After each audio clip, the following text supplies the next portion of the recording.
देखेंगे 27 अगस्त 2024 का the Hindu newspaper. पहली खबर ये है कि बलूचिस्तान प्रोविंस में मिलिटेंट्स ने अटैक किया है। बलूचिस्तान प्रोविंस पाकिस्तान की साउथ वेस्टर्न प्रोविंस है और यहाँ पर प्रॉब्लम क्या है, यहाँ पर बहुत टाइम से इंसर्जेंसी है, मतलब वहाँ के लोग पाकिस्तान से अलग होना चाहते हैं।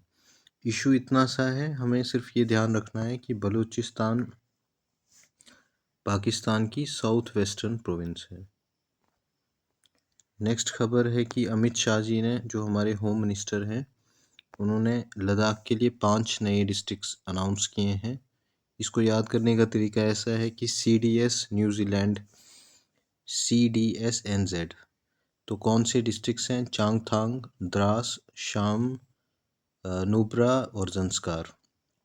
अभी तक लद्दाख में, जो कि एक यूटी है, वहाँ पर 2 ही डिस्ट्रिक्ट्स थे, लेह और करगिल, और इन दोनों डिस्ट्रिक्ट्स में ऑटोनोमस हिल डेवलपमेंट काउंसिल्स है।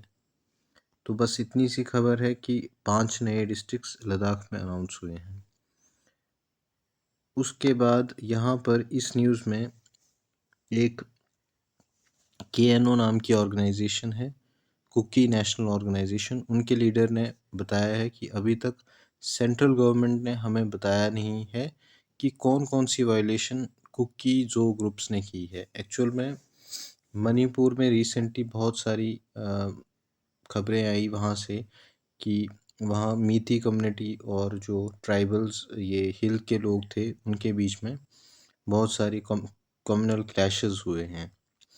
तो इसी बीच हमें एक कॉन्सेप्ट को समझना पड़ेगा। SOO पैक्ट क्या होता है, सस्पेंशन ऑफ ऑपरेशन पैक्ट क्या होता है।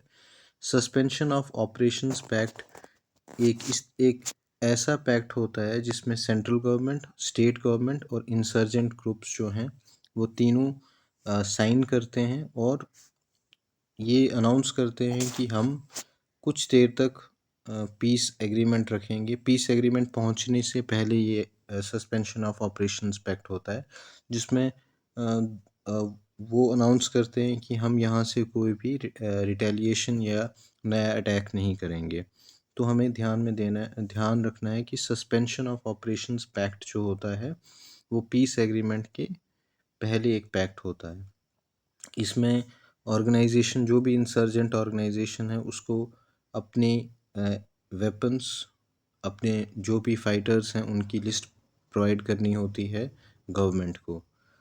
अब हुआ ये है कि जो KNO के लीडर हैं, उन्होंने बताया कि अभी तक हमारी सेंट्रल गवर्नमेंट ने अभी तक हमें बताया नहीं है कि कौन कौन सी ग्राउंड रूल्स, यानी जो बेसिक रूल्स हैं इस एग्रीमेंट के, वो हमने वायलेट किए हैं, जिस वजह से आपने इस एग्रीमेंट को सस्पेंड किया है। तो हमें इस एग्रीमेंट के बारे में पता होना चाहिए कि सस्पेंशन ऑफ ऑपरेशंस एग्रीमेंट क्या है। नेक्स्ट खबर एक इम्पॉर्टेंट खबर है। एक्चुअल में इंडिया में बहुत सारे केसेस पेंडिंग है, जुडिशियल पेंडेंसी जिसे कहा जाता है, और ये भी एक सच्चाई है कि सबसे ज़्यादा केसेस गवर्नमेंट डिपार्टमेंट्स ने ही किए होते हैं।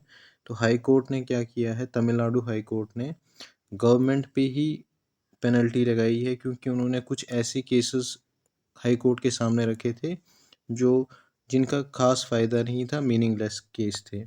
अब 50,000 रुपीज़ हर एक जो केस है या रिट अपील है, उस पे तमिलनाडु हाई कोर्ट ने वहाँ पर गवर्नमेंट पर वो एज अ पेनल्टी लगाई है। अब वो डिपेंड करता है कि वो अपनी पर्सनल जेब से देंगे ऑफिसर्स जिन्होंने ये केस फाइल किए थे, ये गवर्नमेंट डिसाइड करेगी।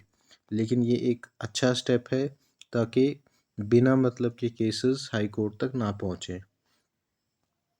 नेक्स्ट हम देख लेते हैं, कर्नाटका के एक्टर हैं दर्शन, जो अभी मर्डर केस में जेल में हैं, और वहाँ पर उनकी कुछ फ़ोटोज़ आई कि वो सिगरेट पी रहे हैं, चाय पी रहे हैं, मज़े से, अलग बाकी प्रिजनर्स से अलग उनको स्पेशल ट्रीटमेंट दिया जा रहा है। तो इस न्यूज़ का यूज़ हम एथिक्स में कर सकते हैं कि किस तरह से कुछ लोगों को सेपरेट ट्रीटमेंट दिया जाता है इवन इन प्रिजन्स। नेक्स्ट खबर हम देख सकते हैं, यहाँ बहुत बड़ा आर्टिकल है, लेकिन हमें जो बेसिक जिस्ट पता होनी चाहिए कि बलूचिस्तान में इंसर्जेंसी है। मेन रीज़न उसका ये है कि वहाँ पर लोगों का इकोनॉमिक निगलेक्ट हुआ है।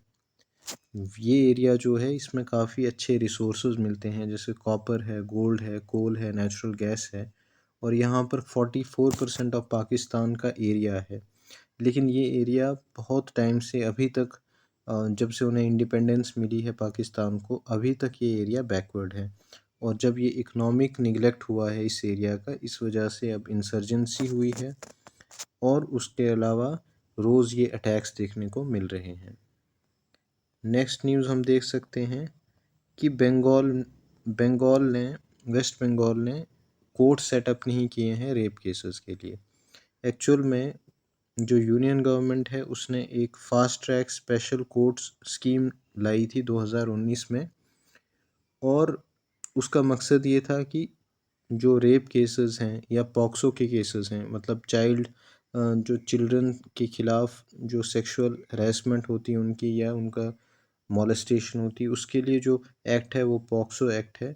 इसके तहत गवर्नमेंट ने वेस्ट बंगाल को कहा था 123 FTSCs बनाना, लेकिन बंगाल की गवर्नमेंट ने वो कोड्स नहीं बनाए हैं। इसके अलावा यहाँ पर ये भी लिखा है कि इन्होंने एमरजेंसी हेल्पलाइंस भी नहीं शुरू की हैं। तो ये हम बंगाल के केस में नहीं, बल्कि आंसर राइटिंग में हम बता सकते हैं कि बावजूद इसके कि स्कीम्स हैं, कोर्ट्स हैं, लेकिन उनकी इम्प्लीमेंटेशन एक्चुअली नहीं हो पाती है। यही रीज़न है कि रेप केसेस में कन्विक्शन नहीं हो रही है। नेक्स्ट खबर है, जो कॉन्सेप्ट है वो है प्ली बार्गेनिंग। प्ली बार्गेनिंग का मतलब है कि ट्रायल चलने से पहले ही जो जो व्यक्ति जिसे कन्विक्ट करना चाहते हैं, जो अभी जिसके खिलाफ केस हो रहा है, वो खुद ही कबूल दे कि मैंने ये क्राइम किया है। और इससे क्या होगा, टाइम बचेगा, पैसा बचेगा गवर्नमेंट का, तो उसको थोड़ी सी लीनियंसी दी जा सकती है उसकी सेंटेंसिंग में। लेकिन एनसीआरबी के डेटा के हिसाब से अभी तक 2022 में अगर हम देखें तो बहुत सारे केसेस थे, और उसमें से सिर्फ 0.11% जो हैं, हमें इतना ही याद रखना, हमें इन फिगर्स की को याद रखना ज़रूरी नहीं है। हम इतना कह सकते हैं कि एनसीआरबी का जो डेटा था 2022 में, उसमें 0.11% केसेस में ही प्ली बार्गेनिंग का यूज़ हुआ है। सो प्ली बार्गेनिंग क्या है, जब एक व्यक्ति खुद ही अपने जो भी उसने क्राइम किया है उसको वो कबूल देता है, ताकि टाइम वेस्ट ना हो, गवर्नमेंट का पैसा भी बचे, और उसको भी थोड़ी सी लीनियंसी दी जाए। लेकिन ये ध्यान में रखना है कि जो 7 ईयर्स से कम पनिशमेंट वाले क्राइम्स हैं, उन्हीं पे इस प्ली बार्गेनिंग इंडिया में अवेलेबल है, क्योंकि उससे ज़्यादा बड़े क्राइम जो होते हैं, जैसे रेप केसेस हैं या मर्डर है, उसमें प्ली बार्गेनिंग अलाउड नहीं है। नेक्स्ट एक और कॉन्सेप्ट आ जाता है श्योरिटी का कॉन्सेप्ट। जब किसी भी व्यक्ति को बेल मिलती है तो उसे 2 पर्सन्स लाने पड़ते हैं जो श्योरिटी देंगे कि वो वहाँ से भागेगा नहीं। लेकिन अभी ये देखने को ये मिला कि एक ही पर्सन, उसने बहुत सारे अगर केसेस में वो फंसा हुआ है, तो उतनी बार उसको उतने केस के लिए अलग अलग श्योरिटी पर्सन्स लाने पड़ते थे। लेकिन अभी सुप्रीम कोर्ट ने कहा कि ज़रूरी नहीं है। रियलिटी ये है कि सोसाइटी में ऐसे व्यक्तियों को जो बेल पे आ रहे हैं, उनके लिए श्योरिटी देने वाले कम हैं। तो अगर ऐसा है कि एक व्यक्ति ने बहुत सारे केसेस में वो फंसा हुआ है, तो दो दो लोग भी उसकी श्योरिटी मल्टीपल केसेस में दे सकते हैं। मेन फोकस क्या है कि बेल मिलना एक हक है इंसान का, क्योंकि इससे और भी इफ़ेक्ट्स पड़ते हैं, जैसे प्रिज़न की मेंटेनेंस में बहुत सारा पैसा खर्च होता है, और प्रिज़न में रह के रिफ़ॉर्म होना मुश्किल है इंडिया में, क्योंकि ओवर क्राउडेड हैं, और दूसरे जो भी क्रिमिनल्स होते हैं उनके साथ लिंक आ जाता है। तो ये एक अच्छा स्टेप होगा अगर श्योरिटी के लिए मल्टीपल केसेस को क्लब करके सारे केसेस में सिर्फ 2 व्यक्ति ही उनकी अगर श्योरिटी देते हैं, तो वो काफ़ी अच्छा होगा। नेक्स्ट न्यूज़ हम देख सकते हैं, ये फिर से एक इंटेलेक्चुअल प्रॉपर्टी राइट, जो हम इंटेलेक्चुअल प्रॉपर्टी राइट्स के बारे में पढ़ते हैं। बर्गर किंग जो American fast food giant burger king corporation है, उन्होंने एक पुणे की कंपनी बर्गर किंग पे केस किया हुआ है। तो ये एक एग्जांपल बन जाती है। रिसेंटली कुछ दिन पहले न्यूज़पेपर में आया था कि इन्फोसिस के खिलाफ भी ट्रेड सीक्रेट्स का केस चल रहा है। तो ये एग्जांपल्स हम पेपर में लिख सकते हैं। नेक्स्ट है कि एजुकेशन मिनिस्ट्री ने लिटरेसी और फुल लिटरेसी की डेफिनेशंस दी है। एक्चुअल में एक 5 ईयर प्रोग्राम इंडिया में चल रहा है, न्यू इंडिया लिटरेसी प्रोग्राम, और उसके तहत गवर्नमेंट चाहती है कि मैक्सिमम लोगों को लिटरेट कैटेगरी में लाया जाए।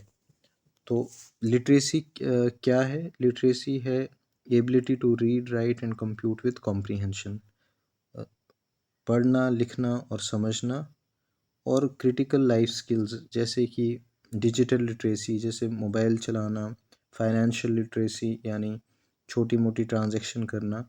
तो फुल लिटरेसी कब होगी? फुल लिटरेसी तब होगी जब एक स्टेट या यूटी में 95% लोग लिटरेट होंगे, जो हमने अभी डेफिनेशन पढ़ी।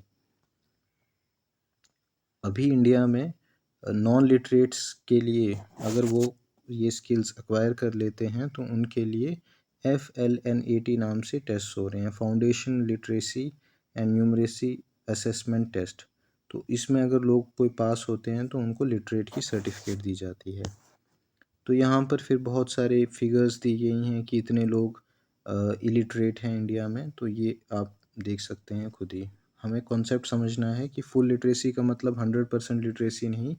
अगर एक स्टेट में 95% लोग भी लिटरेट हैं तो उसे फुल लिटरेसी कहा जाएगा। नेक्स्ट है, आरबीआई एक नया प्लेटफॉर्म ला रहा है, यूनिफाइड लेंडिंग इंटरफेस। इसका मकसद ये है कि जितने भी बोरोवर्स हैं उनकी इंफॉर्मेशन, इवन लैंड रिकॉर्ड्स भी एक ही जगह पे, सभी जो बोरोवर्स हैं उनका सभी का एक ही रिकॉर्ड हो। इससे लोन देने में आसानी हो जाएगी। सो यूनिफाइड लैंडिंग इंटरफेस किसका इनिशिएटिव है? आरबीआई का। इतना जानना काफ़ी है। नेक्स्ट है बीजिंग और फिलीपींस। ये चाइना और फिलीपींस की अभी भी लड़ाई चल रही है, और कहाँ पर उनके डिस्प्यूट्स हो रहे हैं? सबीना शॉल। सबीना शॉल जो है वो साउथ चाइना सी में पड़ता है, ये न्यूज़ में है। तो हमें पता होना चाहिए कि सबीना शॉल साउथ चाइना सी में डिस्प्यूटेड एरिया है।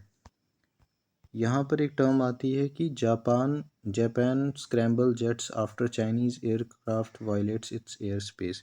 सो स्क्रैम्बलिंग का मतलब क्या होता है? जब मान लीजिए चाइना का एयरक्राफ्ट इनकी एयर स्पेस में आ गया था, तो जापान के जितने भी फाइटर जेट्स थे जो उसको डिफेंड करने के लिए, उनकी अपनी टेरिटरी को डिफेंड करने के लिए जब हवा में पहुंच जाते हैं बेस से, तो उसे स्क्रैम्बल कहते हैं। तो हम देख सकते हैं कि जापान जो है वो यूएस का अलाई है और वो चाइना के अगेंस्ट है। तो ये इसी तरह इस तरफ भी हम देख सकते हैं कि चाइना की फ़िलीपींस के साथ भी यहाँ पर छोटे मोटे डिस्प्यूट चल रहे हैं। तो ये एग्जांपल शो करती हैं कि चाइना का किस तरह से इंटरनेशनल रिलेशंस में अलग अलग देशों के साथ उनके बॉर्डर डिस्प्यूट्स हो रहे हैं। सो आज के लिए जो हमारी बेसिक समझ है उसके लिए काफ़ी है। एक और खबर थी कि प्रज्ञान रोवर जो हमारे चंद्रयान 3 का था, उसने ये पाया है कि मून पे, ल्यूनर सॉइल पे एक रॉक की टाइप पाई गई, फेरोन एनॉर्थोसाइट। सो ये क्या है? ये रॉक्स जो हैं, ऐसा बोला जाता है कि 4 बिलियन ईयर्स अगो, 4 बिलियन साल पहले जो मून की सरफेस है उसमें मैग्मा ही मैग्मा था, और ये रॉक्स उसी के रिमेन्स हैं। और ये रॉक्स जो फेरोन एनॉर्थोसाइट, ये अर्थ पर भी मिलते हैं। और क्योंकि ये न्यूज़ काफ़ी बड़ी है, आर्टिकल बड़ा है, इसका कोई पर्पज़ नहीं है हमें समझने का।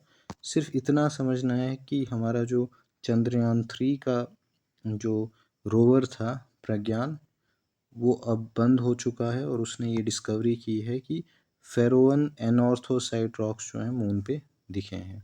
बस इतना आज के लिए काफ़ी है हमारी बेसिक समझ के लिए।